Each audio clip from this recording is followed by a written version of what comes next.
وقت میڈیا پہ نہ کہنے والی کہانیاں ہیں کہ کس طریقے سے، اور کل میں نے پریس کانفرنس پہ پھر کہنی بھی پڑ گئی کچھ باتیں، لیکن ہم نے باقاعدہ طور پر اس کو مسترد کر دیا ہے اور ہم اس کے خلاف تحریک چلانے کا اعلان بھی کر چکے تحریک کیا کریں گے؟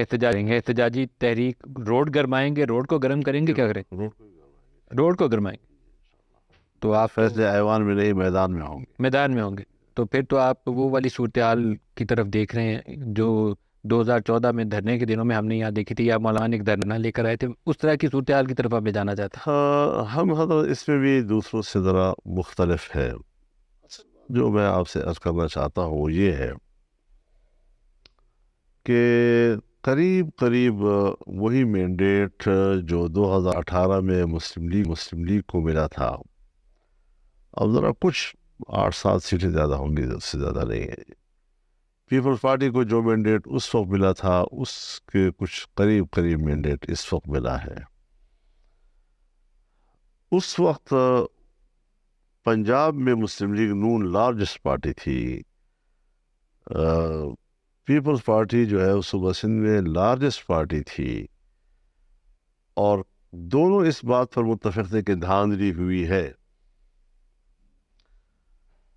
دوسری طرف دیکھیں تو پی ٹی آئی تقریباً یہی مینڈیٹ، قریب کے مینڈیٹ کے ساتھ دوبارہ آئی. اس وقت ان کو اقتدار مل رہا تھا تو دھاندلی کا الزام لگانا جرم تھا.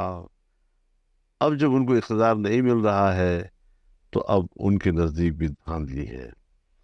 ہم ہیں کہ اکیلے اس موقف پہ قائم ہے کہ نہیں، اس وقت بھی دھاندلی تھی اور اب بھی دھاندلی ہے. ہمارا مینڈیٹ تو اس وقت بھی حکومت بنانے کا نہیں تھا. اس دھاندلی کا فائدہ کس کو ہوا؟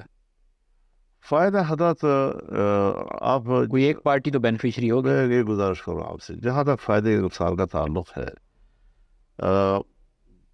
فائدے میں آپ اس کو دیکھتے ہیں جو کرسی پہ بیٹھتا ہے. پاکستان میں کرسی پر بیٹھنے والا حکمران نہیں ہوا کرتا. ملک کی جو داخلی اسٹیبلشمنٹ ہے اس کی بھی ایجنڈے ہوتے ہیں اپنے، جو قوم کے سامنے نہیں رکھتے، اور آنے والے وقت میں وہ کس سے وہ ایجنڈا پورا کروانا چاہتے ہیں یہ ایک الگ بحث ہے. اور پاکستان کی پوری تاریخ کو دیکھ رہے ہیں، اور عالمی قوتیں جو ہے وہ بھی اس طرح ہمارے جیسے کمزور معیشت والے ممالک، ترقی پذیر ممالک، اور وہ بھی بالکل آخری کنارے پر لگا ہوا ترقی پذیر، ان کو بھی وہ اپنے پالیسیوں کے لیے بطور ٹول کے استعمال کرتے. کہاں استعمال کر سکتے ہیں، کس کو استعمال کر سکتے ہیں، کیا فوائد ہو سکتے ہیں، یہ ساری چیزیں حضرت وہ اس طرح نہیں ہوتی کہ میں کرسی پر بیٹھ رہا ہوں تو پھر میں بینیفیشری ہوں. آپ کے خیال میں اس دھاندلی کا فائدہ نون لیگ کو ہوا؟ اب بظاہر تو فائدہ ان کو ہوا ہے، لیکن اتنی، میں نے کہا نا کہ اتنے ہی منٹ پچھلی دفعہ تھا نا، یعنی حلف اٹھانے کی دلیل یہی تھی نا ان کی کہ پنجاب میں حلف حکومت بنا رہا ہوں. لاہور والی ان کی سیٹ کے متعلق آپ کیا کہیں گے؟ یہ افواہ یہی ہے کہ ان کو دی گئی. ہاں، تو اگر دی گئی سیٹ ہو تو کیا ان کو لینی چاہیے، یا یہ تو بڑا پن دکھانا چاہیے، کہنا ہے کہ ایسی سیٹ نہیں چاہیے؟ یہ فیصلہ تو انہوں نے کرنا ہے. شاید یہ جو حکومت وہ نہیں لے رہے، یہ بھی شاید اس کی اسی وجہ سے ہو. خود نہیں لی اور بھائی کو دے دی، اس کی وجہ یہی ہو سکتی ہے. یعنی یہ امکان ہے. میں کوئی آپ پی ڈی ایم کی روئے رواں تھے، آپ نے اکٹھا کیا تھا اس کا روان نہیں تھا. آپ اکٹھا کرنے والے تھے پیپلز پارٹی اور جی. اب کیا ہوا؟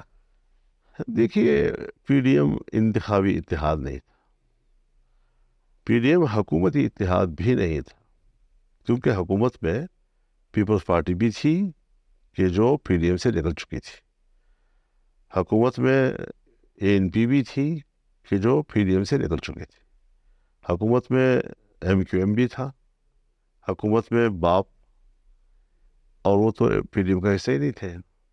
تو یہ حکومتی اتحاد بھی نہیں تھا اور انتخابی اتحاد بھی نہیں تھا. یہ صرف ایک تحریک کے لیے منیمم پوائنٹ کے اوپر ہم چل رہے تھے، اور کچھ ہمارے اختلافات کے باوجود ہم اکٹھے چل رہے تھے، کیونکہ جو اسٹریٹجی تھی، جو حکمت عملی تھی، جس طرح تیار کی گئی، اس اسٹریٹجی سے ہمیں اس وقت اتفاق نہیں تھا. ہمارے تمام دوست جانتے ہیں. کوئی ایسا نہیں کہ میں کوئی آج ایسی بات آپ سے کہہ رہا ہوں کہ جو صرف میرے زبان پہ آئی ہے اور باقی لوگوں کو ان کا علم نہیں ہے. ہمارے تمام اکابرین جتنے بھی سیاسی جماعتوں کے ان اجلاسوں میں بیٹھتے تھے کہ میں عدم اعتماد کے حق میں نہیں تھا جی، لیکن میرے دوستوں کے لیے کہ وحدت نہ ٹوٹے اپنے اس موقف کی اور رائے کی قربانی دی تھی. اور آپ چاہتے تھے عدم اعتماد نہ کیا جائے؟ جی، میں چاہتا تھا کہ تحریک کی قوت سے ان کو اور عدم اعتماد کون کرنا چاہتا تھا؟ عدم اعتماد کی تحریک پیپلز پارٹی چلا رہی تھی. اور پیپلز پارٹی کے حوالے سے میں اگر آپ کو صرف اتنی بات کہہ دوں کہ میرے پاس خود جنرل فیض حمید صاحب آئے تھے اور انہوں نے مجھے کہا تھا کہ ود ان دا سسٹم آپ جو کرنا چاہیں ہمیں اس پہ اعتراض نہیں ہوگا، لیکن آؤٹ آف دا سسٹم نہیں. تو ود ان دا سسٹم سے مراد تو پھر نو کانفیڈنس اسمبلی کے اندر اسمبلیوں کے اندر. تو میں نے انکار کر دیا تھا جی. اور پھر اس کے بعد جب یہ ٹوٹ کر آئے پی ٹی آئی کے لوگ بھی، اور پھر اس کے بعد یہ ایم کیو ایم بھی اور یہ باپ بھی، تو اس کے بعد انہوں نے کہا جی کہ اب ہمارے پاس اکثریت ہے. اور کیا اس وقت بھی جنرل باجوہ یا جنرل فیض آپ سے رابطے میں؟ میری بات پوری سن لیں جی. تو اب اس وقت اگر میں پھر انکار کرتا تو کہتے کہ فضل الرحمان نے عمران خان کو بچا لیا. تو وہ چیزیں تھیں کہ میں صرف اس لیے آپ کے سامنے ذکر کرنا چاہتا ہوں کہ تاریخ کے اوراق پر حقائق تو کسی وقت تو آئے نہیں. کیا اس وقت جنرل باجوہ اور جنرل فیض آپ سے رابطے میں تھے جب یہ لوگ ٹوٹ کے پی ٹی آئی سے اور ایم کیو ایم اور باپ پارٹی؟ حضرت وہ بالکل رابطے میں تھے، اور ان کی موجودگی میں سب کو بلایا گیا اور سب کے سامنے ان سے کہا گیا کہ آپ نے یہ اس طرح کرنا ہے اور اس طرح کرنا ہے. سب کون تھے وہ؟ سب پارٹیاں، نون لیگ اور پیپلز سب پارٹی. پارٹیاں. اور ان کا نام مت لیں آپ. اور ان کو کس نے کہا کہ یہ کرنا ہے؟ سب پارٹیاں. کس نے کہا یہ کرنا؟ باجوہ صاحب اور فیض حمید صاحب دونوں تھے. کیا کہا انہوں نے؟ یہی کہا کہ آپ لوگوں نے کیا کرنا ہے، کس طرح چلنا ہے، کیا کرنا ہے. نو کانفیڈنس کے حوالے سے دونوں نے، اور سب نے اس کے اوپر ہاں میں ہاں بھری. پھر تو یہ کہنا چاہیے کہ موو جو تھی وہ ادھر سے تھی، تو نون لیگ اور پیپلز پارٹی نے صرف مہر لگا دی. آپ واقعی صحیح صحافی ہیں، آپ نے بات نکال ہی لیا. تو پھر مہر لگا دی نون لیگ اور پیپلز پارٹی نے، اوپر سے مہر لگا دی. تو پھر تو ان کو مزہ پی ڈی ایم کو جو کچھ پھر مشکلات پیش آئی ہیں، جو اکنامک ڈیفیکلٹیز پیش آئی ہیں، پھر تو I think P M L N deserve کرتی ہے کہ ان کو جو کچھ ہوا ہے. اکنامک جو ڈیفیکلٹیز آئی ہے تو یہی کہا جا رہا ہے بطور دلیل کے کہ جو شہباز شریف صاحب کی حکومت تھی وہ 1.5 سال میں ڈیلیور نہیں کر سکی، اور مہنگائی کم نہیں کر سکی، بڑھتی چلی گئی. ڈالر کی قیمت جو ہے وہ، یہ تو ریئلٹی ہے سر. آپ کو ایسا نہیں لگتا؟ لیکن میرا جو مقدمہ ہے وہ یہ ہے کہ پھر اس کا اثر تو پنجاب میں ہونا چاہیے تھا، پھر اس کا اثر تو سندھ میں ہونا چاہیے تھا. اسے کے پی کے اندر ہمارے اوپر کیوں یہ بم چھوڑا گیا اور ہمیں اس کا نشانہ کیوں بنایا گیا؟ آپ کے اوپر ایک تو وہ جو دہشت گرد حملوں کا ایشو تھا وہ بھی آپ کے اوپر کافی زیادہ متاثر کیا. حضرت اس نے تو ہمارے تو امیدوار گھر سے نہیں کر سکتے. لیکن کتنے ہمارے ان دنوں میں شہید ہوئے والا مسئلہ ابھی میں سمجھ نہیں پایا سر. آپ سے میں تھوڑی سی اس کی وضاحت چاہتا ہوں. پنجاب میں ہم الیکشن کور کر رہے تھے، میں نے تقریباً سارے پنجاب کے حلقوں میں گیا ہوں. ایک تاثر بڑا موجود تھا کہ مہنگائی کی وجہ سے ان پاپولر ہے پی ایم ایل این اس دفعہ. مولانا صاحب ایک بیان آیا ہے، بلکہ ایک سے زائد ان کے لوگوں نے بیان دیا. ایک تو انہوں نے کہا کہ پیپلز پارٹی اور J U I F P D M میں شریک اقتدار تھے، تو جو کچھ ہوا اس عرصے میں تو دونوں برابر کے ذمہ دار ہیں.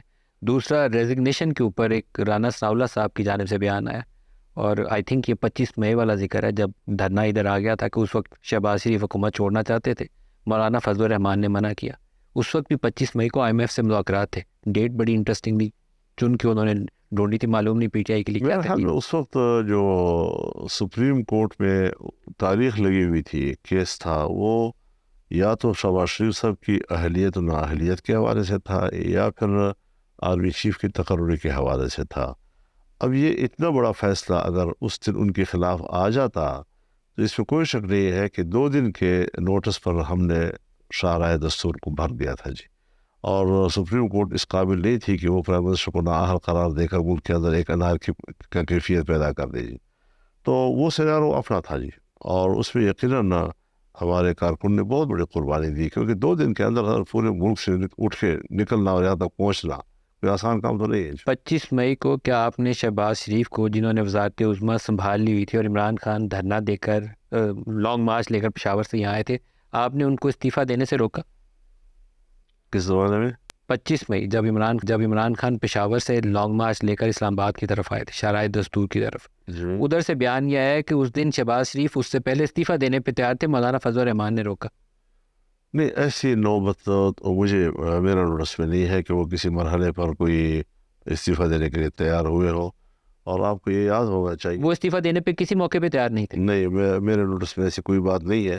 البتہ یہ ہے کہ میاں نواز شریف صاحب جب پرائم منسٹر تھے تو اس وقت میرے کانوں تک یہ باتیں پہنچی پارلیمنٹ کے اندر کہ وہ